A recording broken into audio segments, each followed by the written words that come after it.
Matthieu. Gloire à toi, Seigneur.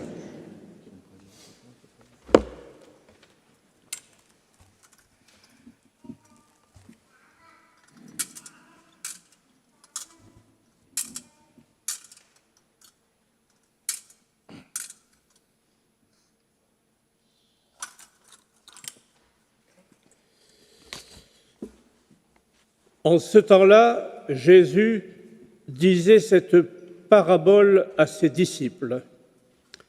Le royaume des cieux est comparable au maître d'un domaine qui sortit dès le matin afin d'embaucher des ouvriers pour sa vigne. Il se mit d'accord avec eux sur le salaire de la journée. 1 denier, c'est-à-dire une pièce d'argent, et il les envoya à sa vigne. Sorti vers 9 heures, il en vit d'autres qui étaient là, sur la place, sans rien faire. Et à cela il dit, « Allez à ma vigne, vous aussi, et je vous donnerai ce qui est juste. » Ils y allèrent. Il sortit de nouveau vers midi, puis vers 3 heures, et il fit de même. Vers 5 heures, il sortit encore. Il en trouva d'autres qui étaient là, et il leur dit, « Pourquoi êtes-vous restés là toute la journée sans rien faire ?» Ils lui répondirent, « Parce que personne ne nous a embauchés. » Il leur dit, « Allez à ma vigne, vous aussi. » Le soir venu, le maître de la vigne dit à son intendant, « Appelle les ouvriers et distribue le salaire, en commençant par les derniers, pour finir par les premiers. » Ceux qui avaient commencé à 5 heures s'avancèrent et reçurent chacun une pièce d'un denier. Quand vint le tour des premiers, ils pensaient recevoir davantage, mais ils reçurent eux aussi chacun une pièce d'un denier. En la recevant, ils récriminaient contre le maître du domaine. Ceux-là, les derniers venus, ont fait 1 heure, et tu les traites à l'égal de nous, nous qui avons enduré le poids du jour et la chaleur. Mais le maître répondit à l'un d'entre eux, « Mon ami, je ne suis pas injuste envers toi. N'as-tu pas été d'accord avec moi pour 1 denier? Prends ce qui te revient et va-t'en. Je veux donner au dernier venu autant qu'à toi. N'ai-je pas le droit de faire ce que je veux de mes biens? Ou alors ton regard est-il mauvais parce que moi, je suis bon?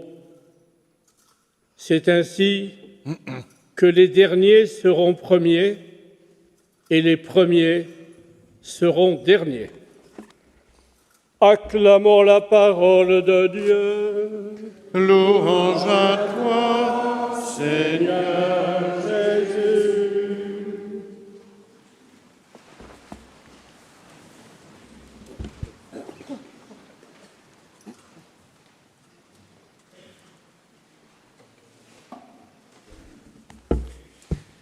Chers amis, il faut le dire tout de suite, l'Évangile n'est pas un manuel de justice sociale, parce que là, Jésus aurait tous les syndicats sur le dos. Oui, il ne vient pas nous enseigner que le travail ne doit pas être respecté. Non, c'est pas du tout ça dont il s'agit dans cette parabole. Et la première lecture le rappelait très bien. Autant le ciel est élevé au-dessus de la terre, autant mes chemins sont élevés au-dessus de vos chemins et mes pensées au-dessus de vos pensées. Jésus nous donne donc de contempler dans ce texte la justice du royaume. et elle dépasse infiniment la justice de notre terre. On ne peut pas comparer, ce sont deux domaines bien différents. Cela ne signifie pas pour autant que la justice des hommes soit inutile, elle est nécessaire sur cette terre, et c'est là tout l'art du gouvernement, d'avoir une justice le plus possible équitable. Mais elle est évidemment nécessaire, mais elle est d'un autre ordre. Elle est à la mesure de nos capacités humaines. Mais Jésus, lui, va nous plonger dans l'infini du cœur de Dieu. C'est-à-dire qu'en fait, il nous donne la perspective. Après, avec nos pauvres moyens humains, avec les limites de notre humanité, nous essayons de nous approcher de cet objectif. Mais nous, on sait plus ce que c'est ça. Voilà. On dit, vous êtes pour, vous êtes contre. Et puis après, voilà. Mais ça, ce qu'il faut, c'est avoir un objectif, même lointain, mais un objectif élevé, et vers lequel on essaye de tendre avec nos pauvres lois humaines. Mais gouverner, c'est ça. C'est savoir donner une vision, un objectif. L'amour que Dieu nous porte ne se mesure pas à l'aune de nos mérites, de nos sacrifices ou de nos efforts. Si tu as fait beaucoup d'efforts, Dieu t'aimera beaucoup. Si tu n'as pas fait beaucoup d'efforts, Dieu ne t'aimera pas. Oui, mais c'est pas ça. Jésus vient bien nous expliquer que ça ne marche pas comme ça. Les heures passées à travailler la vigne ne servent pas de mesure à l'amour divin. Too bad for you, comme on dirait en provençal. Eh oui, vous êtes engagé toute votre vie au service de l'Évangile et puis les derniers venus seront traités comme vous, que voulez-vous. C'est comme ça. J'ai souvent pensé ça, je dis, mon Dieu, les prostituées et les publicains vont me précéder au royaume des cieux. Zut alors, avec tous les efforts que tu fais, mon pauvre Michel. Mais oui, mais en même temps, c'est comme ça, c'est la loi de l'Évangile. C'est la loi de l'Évangile. Le dernier arrivé, le plus petit, il est aimé autant que celui qui est admiré de tous. Et il n'est pas question pour Dieu d'efficacité, d'utilité, de rentabilité, de productivité ou de mérite. Non, Dieu donne. Et il n'y a que cela qui compte. Dieu qui donne, Dieu qui se donne.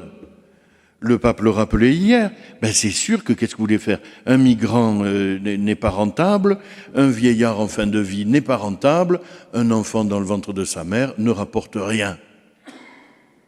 Mais que voulez-vous? Ils sont pourtant les plus précieux parce que les plus petits et les plus fragiles. Saint Paul le dit dans l'Épître aux Romains, voyez, il n'est pas question de l'homme qui veut ou qui court, mais de Dieu qui fait miséricorde. Je vous partage ça comme un petit trésor, parce que je pense souvent à cette citation de Saint Paul. Il n'est pas question de l'homme qui veut ou qui court, de nos mérites, de nos efforts, voilà, on va y arriver, Seigneur, la sainteté à la force du poignet. Il n'est pas question de l'homme qui veut ou qui court, mais de Dieu qui fait miséricorde. Voyez-vous, Jésus, dans ce passage d'évangile, il tourne nos yeux vers le Maître, vers ce Dieu qui fait miséricorde. Nos efforts n'y peuvent rien. Dieu aime sans compter. C'est ce qu'on appelle la grâce. La gratia gratis data. Voilà, la grâce, elle est donnée gratuitement. Gratuitement. Dieu ne compte pas, il n'y a pas de service de comptabilité au ciel. Quelle chance. Voyez, la grâce ne se mérite pas. Par définition, elle est gratuite. Ainsi, Jésus ne vient pas abolir l'ordre du monde, il nous dévoile que le comportement de Dieu surpasse infiniment toute justice humaine, mais lui donne, on va dire, un but, une cible. La miséricorde et le pardon seront les seules mesures de l'action de Dieu. Et entrer dans cette perspective, c'est pas facile. C'est accepter de convertir nos façons de penser. Et tout l'enjeu est là. Est-ce que nous allons accueillir cet objectif que Dieu nous donne et mettre en œuvre tous nos moyens humains pour y arriver? Ou est-ce que on va faire, comme disait une brave dame de Lyon que je connaissais, j'y fais à ma mode, hein? Est-ce qu'on va faire à notre façon ou à la façon de Dieu, le plus possible, au moins, hein? C'est souvent les incompréhensions. Vous voyez, on dit, le pape, il nous dit qu'il faut accueillir tous les migrants. Il ne nous dit pas ça. Il nous dit, le plus petit est aussi digne que le plus grand. La vie, quelle que soit ta richesse, ta différence, la vie est la vie, c'est un don de Dieu. Voilà. Alors après, la tâche et la noblesse du politique, c'est de dire comment essayer de nous rapprocher de cet objectif. Et pas de dire, le pape fait de la politique, machin. Mais non. Il vous donne un objectif, il nous donne une lumière, un phare, si vous voulez, et puis on va essayer de naviguer jusqu'au port. Mais avec nos pauvres moyens. C'est bien que ce ne sera jamais l'idéal. Souvent, on me dit en confession, mon père, j'arrive pas à pardonner. Je lui dis ça. Rassurez-vous, vous n'êtes pas la seule. Mais qu'est-ce qu'il attend, le Seigneur? C'est qu'on se mette sur le chemin du pardon. Voilà. Il ne nous demande pas du jour au lendemain de pardonner à des gens qui nous ont fait pique-pendre comme ça, là, pof. Mais ce ne serait pas humain. Mais de nous mettre sur le chemin. Sainte Thérèse de Lisieux disait, le Seigneur se contente de notre bonne volonté, mais il faut encore la mettre en œuvre. Hein. Revoyons la scène de l'Évangile. Les ouvriers de la dernière heure, ils n'avaient pas parlé salaire avec le maître de la vigne. Hein. Ils se sont dit, on aura toujours un petit quelque chose, on n'aura pas perdu la journée. Mais aussi, lorsque l'intendant leur donne un denier, c'est-à-dire le salaire d'une journée, on imagine leur surprise et leur joie. Mais les premiers arrivés, ils doivent se dire, nous, on va recevoir 12 fois plus. Eh bien non. Ils auront ce qui a été convenu. Les ouvriers du petit matin, ils sont choqués, pas tellement par le salaire, on le voit dans l'Évangile, que par l'égalité de traitement. C'est ça qui les choque. Tu les traites à l'égal de nous, dit l'Évangile. Voilà. Tu les traites à l'égal de nous. Et ça, alors là, non, quoi. Non. On a notre classement. Et là, voilà la manière humaine de regarder. On se compare. On se compare. Tu les traites à l'égal de nous. Et alors la jalousie vient habiter les cœurs. Et ils n'arrivent pas, ces ouvriers, à se réjouir de la largesse de leur maître. Ils sont jaloux. Voilà. On voit la belle dame qui utilise la pommade X pour être toujours jeune, belle, mince, et tout ça. Et puis on se regarde dans la glace, on se dit, jalousie. Mais non, Seigneur, c'est la même vie, hein. Chez la belle dame du panneau du pharmacien et moi, c'est pareil, c'est la même vie. Hein.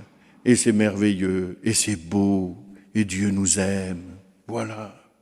Arrêtons de pleurer sur notre pauvre sort, arrêtons de nous comparer, et réjouissons-nous d'être ensemble les enfants d'un Dieu qui donne tout son amour à chacun. Hein. C'est difficile, c'est pour les enfants, c'est pareil, hein. Oui, le petit dernier, c'est le petit chouchou, et moi, tu m'as donné ce machin, et puis j'ai jamais eu toutes les chances que lui, on lui repasse tout, moi, en me disant, bien sûr. Et les enfants, ils n'arrivent pas à voir qu'un papa et une maman, ils aiment leurs enfants, chacun avec tout leur amour. Voilà. Eux, ils veulent mesurer, ils comparent. Et notre tâche, c'est justement d'aller plus haut, plus loin. Arrêtons nos petites jalousies. Admirons la largesse d'un Dieu qui ne calcule pas l'amour qu'il nous partage. Pour moi, vivre, c'est le Christ, nous disait saint Paul dans la deuxième lecture. Si vivre, c'est le Christ, qu'est-ce qu'il y a de plus beau que la vie?